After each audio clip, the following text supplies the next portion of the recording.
దేవుని పరిశుద్ధ నామానికి మహిమ కలుగును గాక.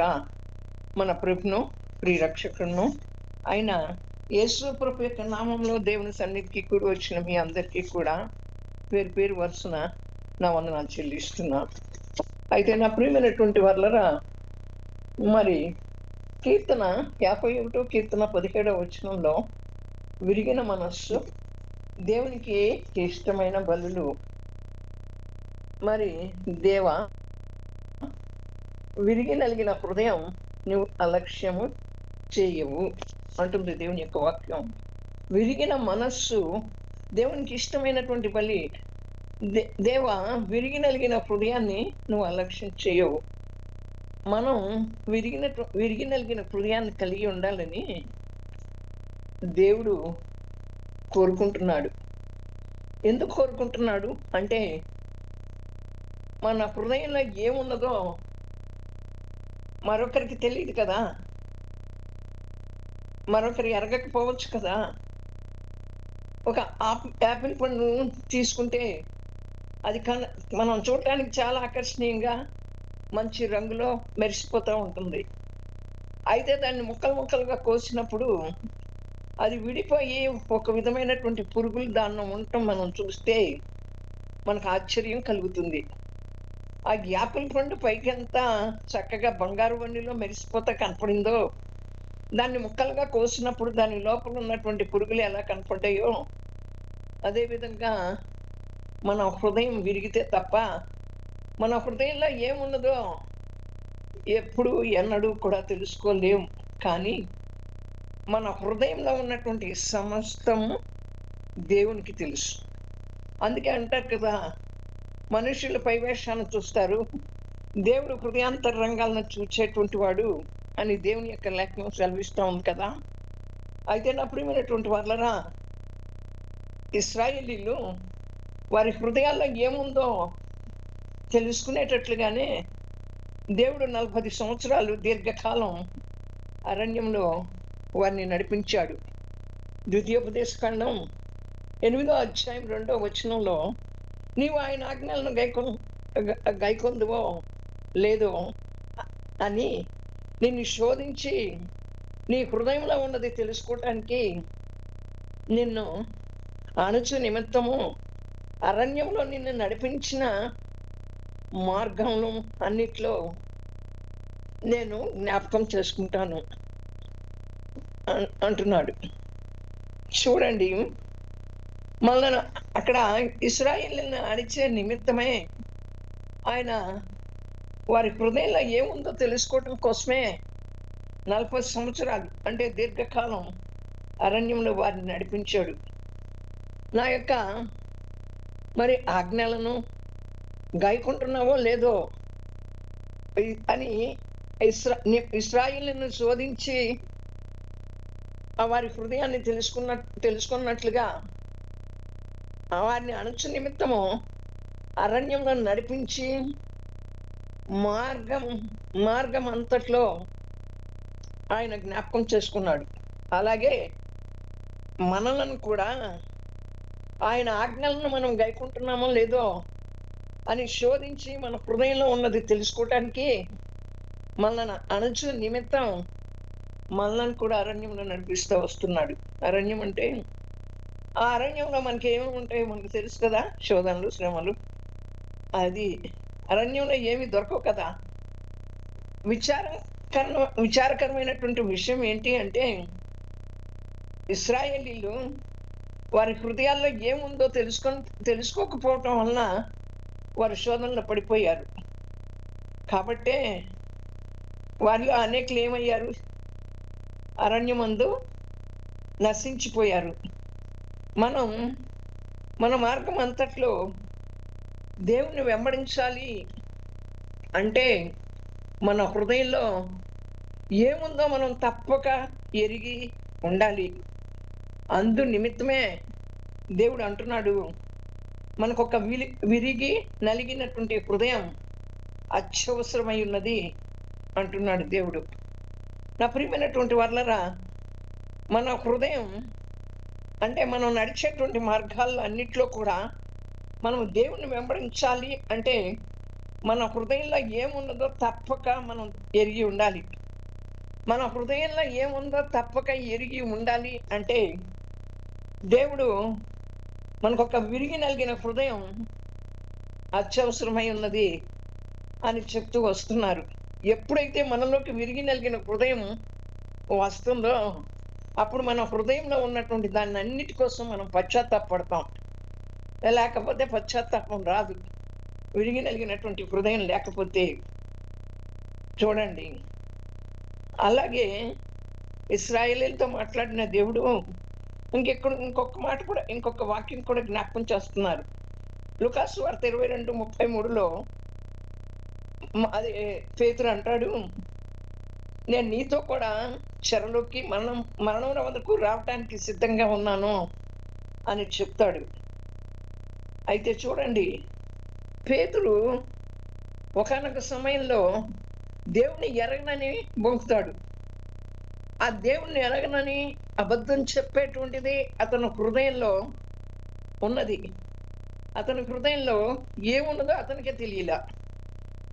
అతడు విశ్వాసంతో నింపబడినటువంటి వాడై, నేను నీతో కూడా అరణ్యంలోకి, చెరలోకి, మరణానికి వెళ్ళటానికి కూడా ప్రభువా సిద్ధంగా ఉన్నాను అంటున్నాడు. చూడండి, అతని హృదయంలో ఏముంది? దేవుణ్ణి ఎరగనని బొంకేటువంటి ఆలోచన ఉంది. అది ఆయన ఎరగల. ఆ తర్వాత వెంటనే ప్రభువుని ఎరగనని అబద్ధం చెప్పాడు.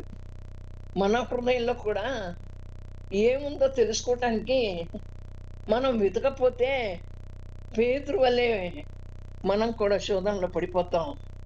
మన హృదయాల్లో ఏమున్నాయి? మరి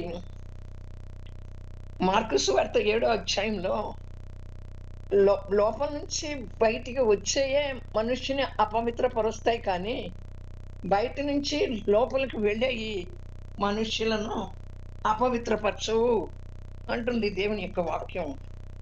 ఈ దేవుని యొక్క వాక్యం మనలో పనిచేయాలంటే, దేవుని యొక్క వాక్యంలో మనం స్థిరపడాలి అంటే, ఆయన వాక్యంలో మనం నడవాలి అంటే మన హృదయాన్ని సరి చేసుకోవాలి. మొట్టమొదట మన హృదయంలో ఏముంది అనేటువంటిది మనం తెలుసుకోవాలి అంటే, నా ప్రియమైనటువంటి వాళ్ళరా, మనకి విరిగి నలిగిన హృదయం కావాలి. ఎప్పుడైతే ఆ విరిగి నలిగినటువంటి హృదయం మనకు వస్తుందో, ఆ విరిగి నలిగిన హృదయాన్ని కూడా దేవుడు అలక్ష్యం చేయడు కనుక మనం సమస్తాన్ని కూడా దేవుని ముందు ఒప్పుకుంటాం. ఆ 7వ అధ్యాయంలో మార్కు సువార్త, మనుష్యుని లోపల నుండి బయటికి వెళ్ళినదే మనుష్యుని అపవిత్రపరచును. లోపల నుండి అనగా మనుష్యుల హృదయంలో నుండి దురాలోచనలు వస్తాయి, జారత్వాలు వస్తాయి, దొంగతనాలు వస్తాయి, నరహత్యలు వస్తాయి, వ్యభిచారాలు వస్తాయి, లోభాలు వస్తాయి, చెడుతనాలు వస్తాయి, కృత్రిమాలు వస్తాయి, కామ వికారం వస్తుంది, మత్సరం వస్తుంది, దేవదూషణ వస్తుంది, అహంభావము, అవివేకము 13 ఉన్నాయి ఇక్కడ. ఇవన్నీ కూడా వస్తాయి. ఈ చెడ్డవన్నీ కూడా లోపల నుంచి బయటకు వచ్చి మనుషుని అపవిత్రపరుస్తాయి. ఇవన్నీ కూడా మనలో లేకుండా మనం చూసుకోవాల్సినటువంటి వరంగా, ఎప్పుడు మనలో లేకుండా మన హృదయాన్ని మనం సరి చేసుకుంటాం? మనం ఎప్పుడైతే విరిగి నలిగిన హృదయం కలిగి ఉంటామో అప్పుడే నా ప్రియమైనటువంటి వాళ్ళరా, మన హృదయంలో ఏముందో మనం తెలుసుకోకపోతే, మనం వెతుకోకపోతే పేతురులాగానే మనం కూడా శోధనలో పడిపోతాం. దేవుడు ఎవరో అని అక్కడ పేతురు బొంకినట్టుగా, నువ్వు నాకు తెలియదని చెప్పినట్లుగా మన హృదయం కూడా, మన నోరు కూడా అలాంటి పరిస్థితుల్లోకి వెళుతుంది. మరి యెషయా గ్రంథం 6వ అధ్యాయం 1-5 వచనాల్లో చూస్తే, అక్కడ అత్యున్నతమైన సింహాసనం మీద ఆసీనుడై ఉన్న ప్రభువుని యెషయా ప్రవక్త చూసినప్పుడు అంటున్నాడు, అయ్యో, నేను అపవిత్రమైన పెదవులు కలవాడిని, నేను నశించి తిని. ఆయన దేవుని చూడగానే అంటున్నాడు, నేను అపవిత్రమైనటువంటి పెదవులు కలిగినటువంటి వాడిని, నేను నశించి తిని. ఒకసారి దేవుడు యెషయా గ్రంథంలో ఒక మాట రాయబడి ఉంది. ఏమనంటే, ఆ వాక్యం నీ సూర్యుడికి అస్తమించడు, నీ చంద్రుడు క్షీణించడు, యెహోవాయే నీకు నిత్యమైన వెలుగుగా ఉండును అని దేవుని యొక్క వాక్యం ద్వారా దేవుడు నాతో మాట్లాడాడు. ఆ మాట్లాడినప్పుడు నేనే ఒక వారం రోజులు ప్రార్థన చేశా. యెహోవాయే నీకు నిత్యమైన వెలుగుగా ఉండును అని వాగ్దానం చేశావు కదా, ఆ వెలుగు నా మీద ప్రకాశింపచేయి ప్రభువా అని ప్రార్థించినప్పుడు నేను ఒక దగ్గరికి ప్రార్థనకి వెళ్ళా. ఎప్పుడు వెళ్తుంటా ఆమె దగ్గరికి. ఆ ప్రార్థన జరుగుతుంది అని చెప్పి అక్కడికి వెళ్తే అక్కడ ఆమె ప్రార్థన జరగట్లా. కొంతమంది స్త్రీలు గోడల్లోకి వెళ్ళిపోతున్నారు. నేనైతే లోపలికి వెళ్తున్నా. ఇటువైపుకి లోపలికి వెళ్తున్నప్పుడు అక్కడ ఒక సిస్టర్ వాక్యం చెప్తోంది. సరే లోపలికి వెళ్తుంటే ద్వారం దగ్గర ఒక ఆమె కూర్చుని నాకు అన్నం పప్పు 2 పెట్టెళ్ళు లోపలికి అంటోంది. నీకు నేను అన్నం పప్పు పెట్టలేదేంటి మాట్లాడబాకని లోపలికి వెళ్ళాను. లోపలికి వెళ్ళేటప్పటికి ఆ వాక్యం చెప్పే సిస్టర్ గొప్ప వెలుగుగా మారిపోయింది. ఎంతటి వెలుగుగా మారిపోయిందంటే నా కళ్ళు, నా ఒళ్ళు నా వశంలో లేవు. నేను నా గుండెలు బాదుకుంటూ మా బలహీనతలను, మా అవిధేయతలను క్షమించండి యేసయ్యా, యేసయ్యా, యేసయ్యా అని చెప్పి కేకలేస్తున్నా. కొట్టుకుంటున్నా, రొమ్ము కొట్టుకుంటూ కేకలు వేస్తా ఉన్నప్పుడు మరి ఆ వెలుగు మళ్ళీ ఆ తర్వాత నాకు కనపడలా. నేను ఆ వెలుగును చూచినప్పుడు నాలో ఉన్న మా బలహీనతలను, మా అవిధేయతలను క్షమించు అని అడుగుతున్నాను. అలాగే మనం ఎలా విరిగి నలిగిన మనస్సుతో దేవుని దగ్గరకు వచ్చినప్పుడు మన హృదయంలో ఏముందో దేవుడికి తెలుస్తుంది. ఆ తర్వాత నేను అడుగుతున్నాను వాళ్ళని, ఎవరు సిస్టర్ గారు వాక్యం చెప్పారు ఇందాక అని అడుగుతున్నా. నువ్వేంటి యేసయ్యా యేసయ్యా అని గుండెలు కొట్టుకుంటున్నావు, కేకలేస్తున్నావు అని అడిగారు. నేనేం మాట్లాడలా. ఇది ఎందుకు చెప్పాను అంటే, మనం దేవుని సన్నిధికి వచ్చినప్పుడు విరిగి నలిగిన హృదయంతో పశ్చాత్తాపడితే నేను నా బలహీనతలు, నా అవిధేయతలు, నాలో ఉన్న ప్రతిదీ కూడా నా హృదయాన్ని శుద్ధి చేయి ప్రభువా అని మనం పశ్చాత్తాపడాలి. అప్పుడు మన హృదయంలో ఏముందో బయటకు వస్తుంది. నా ప్రియమైనటువంటి వాళ్ళరా, అక్కడ యోబు భక్తుడు అంటున్నారు, నేను అపవిత్రమైనటువంటి పెదవులు కలిగినటువంటి వాడిని. ఎవరు అతీతులు కాదు, అందరము అపవిత్రమైన పెదవులు కలిగినటువంటి వారమే. ఆయన యోబు కాదు, యెషయా గ్రంథంలో నా ప్రియమైనటువంటి వాళ్ళరా, యెషయా ప్రవక్త అంటున్నాడు, ఆయన ప్రవక్త అయినటువంటి ఆయనే నేను అపవిత్రమైన పెదవులు కలవాడిని అంటున్నాడు. ఆ ధవళ సింహాసనం మీద దేవుడు కూర్చోవటం చూచినప్పుడు అంతకంటే మనం ఎంతటి వాళ్ళం? ముందు మనల్ని మనం శుద్ధి చేసుకోవాలి. దేవుడు అత్యున్నతుడిగా ఉన్నప్పుడు, అత్యున్నతుడిగా ఉన్నాడని మనం చూచినప్పుడు దేవుని సన్నిధిలో మనం ఎంత అల్పమైన వారమో, మనం ఎంత చిన్న వారమో మనం గ్రహించుకోవాలి. అత్యున్నతుడైనటువంటి దేవుడు ఆ యొక్క అత్యున్నత సింహాసనం మీద మనం ఆయన సన్నిధిలో మనం ఉన్నప్పుడు మనం చాలా అల్పమైనటువంటి వారము, మనం చాలా చిన్న వారము, మనం దేవుడి కంటే గొప్పవారం కాదు. నా ప్రియమైనటువంటి వాళ్ళరా, అలాగే యోబు భక్తుని గురించి దేవుడు అపవాదికి సాక్ష్యం చెప్తాడు. ఏమని సాక్ష్యం చెప్తాడు? ఆయన యథార్థవంతుడు. సాతానికి సాక్ష్యం చెప్తాడు, అతను అంత యథార్థవంతుడు. ఆ తర్వాత నా ప్రియమైనటువంటి వాళ్ళరా, మరి యథార్థవంతుడు, అతను న్యాయవంతుడు, అతడు చెడుతనాన్ని విసర్జించినటువంటి వాడు, దేవుని యందు భయభక్తులు కలవాడు. అతని వంటి మనుష్యుణ్ణి ఈ భూలోకంలో ఎవరు అతను లాంటి మనుషులు లేరంటాడు. యోబు గ్రంథం 1:8 చూడండి, ఆయన సాక్ష్యం చెప్పాడు కదా. ఆ చెప్పిన తర్వాత అంతటి వాడైనటువంటి యోబు కూడా విరగొట్టబడవలసి వచ్చింది. అంతటి సాక్ష్యం చెప్పాడు దేవుడు అపవాదికి. అతడు యథార్థవర్తనుడు, అతడు న్యాయవర్తనుడు, అతడు మరి చెడుతనాన్ని విసర్జించినటువంటి వాడు, దేవునికి భయభక్తులు కలిగినటువంటి వాడు, దేవుని యందు భయభక్తులు కలిగి చెడుతనాన్ని విసర్జించినటువంటి వాడు. అటువంటి వాడు ఎవ్వరూ లేరు భూమి మీద అన్నాడు. అటువంటి యోబు గారిని కూడా నలగొట్టాల్సి వచ్చింది. అందుకనే యోబు గ్రంథంలో అంటాడు, దేవుడు నా హృదయం కృంగజేసును అని అంటున్నాడు. 23వ అధ్యాయం 16వ వచనంలో చివరికి అతను చెప్పగలిగినట్లుగా దేవుడు అతన్ని విరగొట్టాడు. చూడండి, మరి అటువంటి యోబునే ఆయన కృంగజేశాడు. సర్వశక్తుడు నన్ను కలవరపరిచాడు అని చెప్తున్నాడు.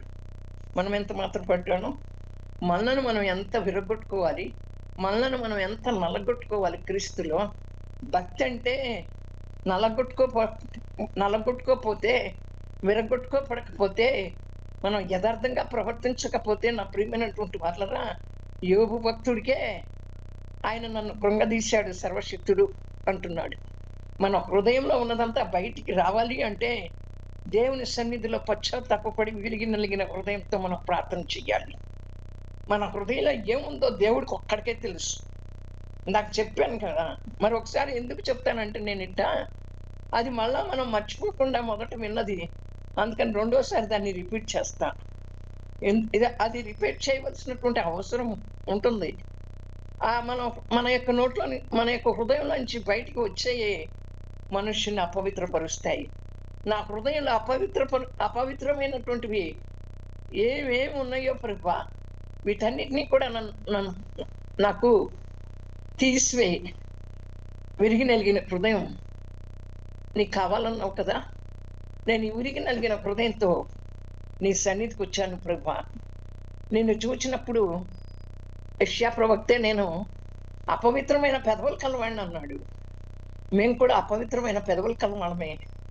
నువ్వెక్కడున్నావు? ధవళ సింహాసనం మీద కూర్చున్నావు ప్రభువా.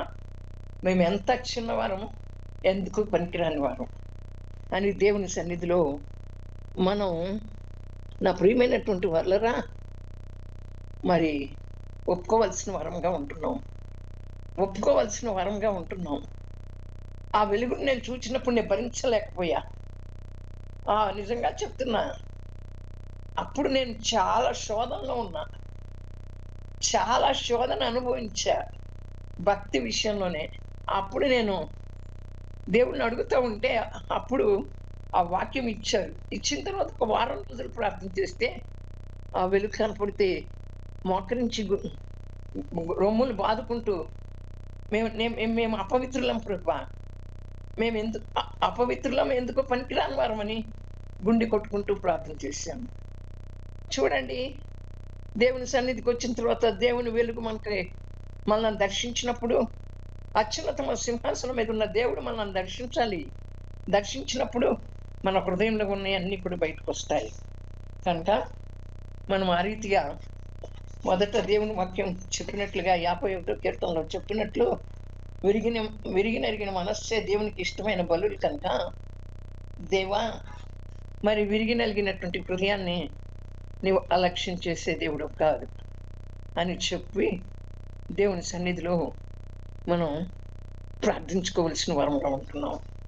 దేవుడి వాక్యాన్ని మనందరి వినికిడిలో దీవించి ఆశీర్వదించి ఫలవర్తం చేయను గాక. పరిశుద్ధుడా, ప్రేమ కలిగిన తండ్రి, విరిగి నలిగిన హృదయం మాకు తీర్చేయండి. విరిగి నలిగిన మనస్సే నీకు ఇష్టమైన బలి. ఆ విరిగి నలిగిన హృదయం మాలో లేకపోతే మా హృదయంలో ఏమున్నాయో మేము తెలుసుకోలేము. ఇశ్రాయేలీల వలె, పేతురు వలె, అలాగే యెషయా ప్రవక్త వలె, అలాగే యోబు భక్తుని వలె మేము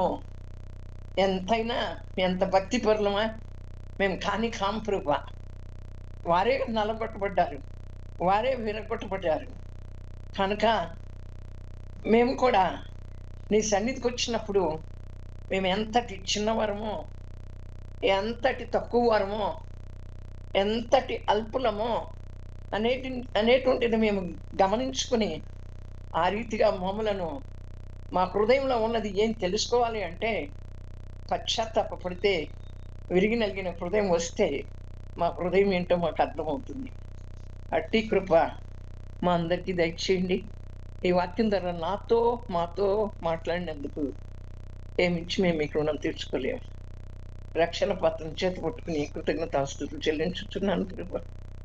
దేవుడి వాక్యాన్ని మనందరి వినికిడిలో దీవించి ఆశీర్వదించి ఫలవర్తించేయండి గాక. ఆమేన్. ఆమేన్. ప్రైజ్ ది లార్డ్ అమ్మా. Praise the lord.